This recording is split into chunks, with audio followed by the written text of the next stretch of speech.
10 నెలలు మనలను మోసి కని పెంచిన మన తల్లిదండ్రులను జ్ఞాపకం చేసుకోవాలి. మనం ఈ దినాల్లో పిల్లలు తల్లిదండ్రులకు ఇచ్చే గౌరవాన్ని ఇవ్వలేకపోతా ఉన్నారు. తల్లిదండ్రులకు ఇచ్చేటువంటి ఆధిక్యతను ఇవ్వలేకపోతా ఉన్నారు. తల్లిదండ్రులకు సమకూర్చవలసినటువంటి ఆ ఏర్పాట్లను సమకూర్చలేకపోతా ఉన్నారు. తల్లిదండ్రుల మాట వినేటువంటి పరిస్థితులు కనపడట్లా. తల్లిదండ్రులను అడుగుతున్నారు, అమ్మా మీకేం తెలుసు అంటున్నారు. తల్లిదండ్రులకు తెలియదా అండి? మన భవిష్యత్తు తెలియదా? మన చదువు తెలియదా?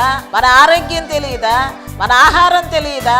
మన యొక్క వివాహాలు తెలియదా? మన ఉద్యోగాలు తెలియదా? మన భవిష్యత్తు తెలియదా? మనల్ని కన్నా తల్లిదండ్రులకి అన్నీ మనకే తెలుసు అనుకుని నా వివాహం నేనే, నా ఉద్యోగం నేనే, నా యొక్క ఆరోగ్యం నేనే, నా తిండి నేనే. భయంకరమైన పరిస్థితులు ఈ దినాల్లో. ఆలోచన చేయండి.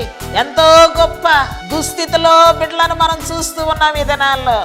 తల్లిదండ్రుల మాట తప్పకుండా వినాలని బైబిల్ సెలవిస్తా ఉందండి. ఇది ఆజ్ఞ, తల్లిదండ్రులను దాటిపోవటానికి లేదు. సామెతల గ్రంథము 30వ అధ్యాయం 17వ వచనములో, తండ్రిని అపహసించి తల్లి మాట విననొల్లని వారి కన్నులు. ఈ మాట చదవడానికి కూడా భయం వేస్తా ఉంది. లోయ కాకులు పీకును. ఎంతమంది పిల్లలకి ఈ విషయం తెలుసండి? బైబిల్ చదువుతుంటే చాలా మంది ఆ క్యాలెండర్ లో ఒక వాక్యం చదువుకోను వెళ్ళిపోవాల, ఒక క్యాలెండర్ లో అలా దేవుడి ఫోటో చూడ ఇలా అనుకోను వెళ్ళిపో. ఎంత చీప్ అయిపోయిందండి భక్తి. పరిశుద్ధ గ్రంథాన్ని తీసి ఒక్క వచనాన్ని చదవటానికి తీరిక లేదంటున్నాడు మనుష్యుడు.